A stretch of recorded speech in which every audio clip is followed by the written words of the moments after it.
ڕەبی مووی لێ بێ زمانی پەنجەکانی هەڵوەرێ ئەو کەسەی گوڵشن بە دەردی گوڵخەن بەرێ ئامادەبوانی مەراسیمی شەشەمین ساڵیادی شەهیدبوونی مامۆستا هێرش عومەر و شەهیدانی تری خۆپیشاندانەکانی مامۆستایان لە ساڵی 2007 بەدەستی چەتەکانی یەکێتی و پارتی بەخێربێن سەرچاوماتن.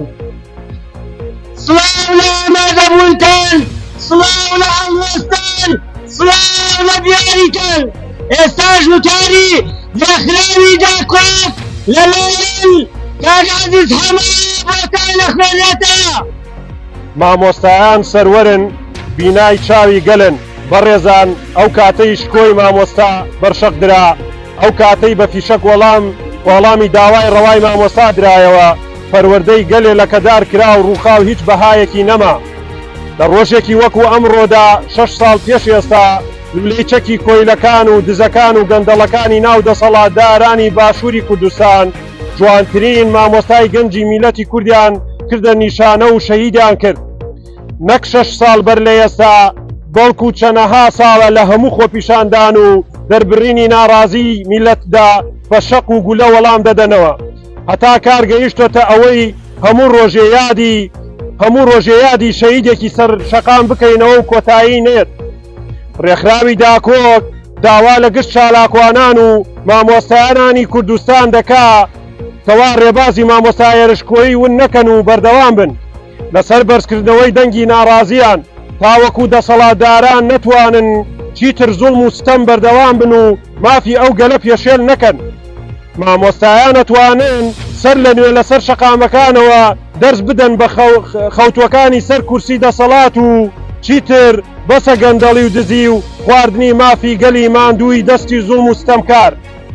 درود بۆ گیانی مامۆستا هێرشکۆیی و تەواوی ئەو شەهیدانەی کە لە مانگی 12ی 2017 لە خۆپیشاندانەکانی ناوچە جیاوازەکانی هەرێمی کوردستان شەهید بوون، هەر لە کۆیە و چەمچەماڵ و سەی سادق و هەڵەبجە و ڕانێ و قەڵادزێ و حاجی ئاوا.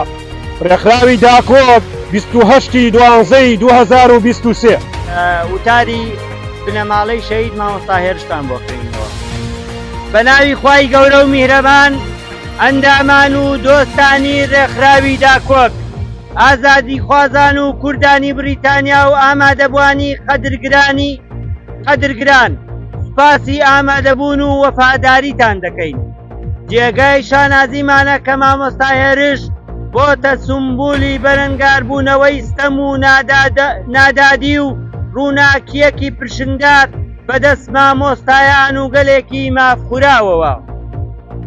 بەڕێزان، ئەمڕۆ 6 ساڵ بەسەر پێداگیری ئێمەی خانەوادەی مامۆستا هێرش بۆ سەروەربوونی یاسا و ڕادەستکردنی بکوژان تێدەپەڕێ. هاوکات 6 ساڵ بەسەر ئەم مێژووە ڕەش و خوێناویە تێدەپەڕێ کە مەڵبەندی یەکێتی لە شاری کۆیا تۆماری کرد. لە خۆپیشاندانەکانی 19 دیسەمبەری 2017 یەکێتی هەموو ڕێگاکانی بەسەر بازگەکردنی شار و شارۆچکەکانی کوردستان و گەمارۆدانی هاوڵاتیانی لە زۆنی سەوزگرتە بەر بۆ ئەوەی ئەم پەیامە پیرۆزەی مامۆستایان کرد بکاتەوە و نەگاتە جێ، بەڵام نەیتوانی. ئەوە تاکو ئێستاش ئەم پەیامە هەر زیندووە و خەباتی بۆ دەکەین لەسەر هەمان هەڵوێستی پێشومان سوورین. نەبێ دەنگی دادگا و دادوەرە چاوترسێنراوەکان پاشە کشەمان پێدەکات، نەفشاری گەورە دزوو حیزبیە بۆ گەنەکان دەمان باتە دواوە. ئازیزان، ئێمە سەرەڕای سووربوونمان لەسەر خواست و داخوازیەکانی خۆپیشاندانەکان جەخ دەکەینەوە کە دەبێت تاوانبارانی کەیسی شەهید مامۆستا هێرش بدرێنە دادگایەکی عادیلانە و سەربەخۆ بۆ ئەوەی بە سزای یاسایی خۆیان بگەێنرێن. Teachers are the sovereignty on the side of the nations. When the dignity of the teachers was beaten, when the demand of the teacher were answered with the bullets, the education of the people was tamed, collapsed, and lost its value.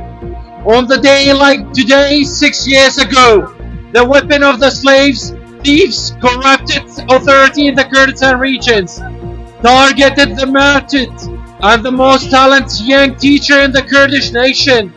However, for many years they have responded to all the demonstration and the protests with the beating and the bullets. It has reached such a point, if we commemorated the martyrs every day, it will never end it.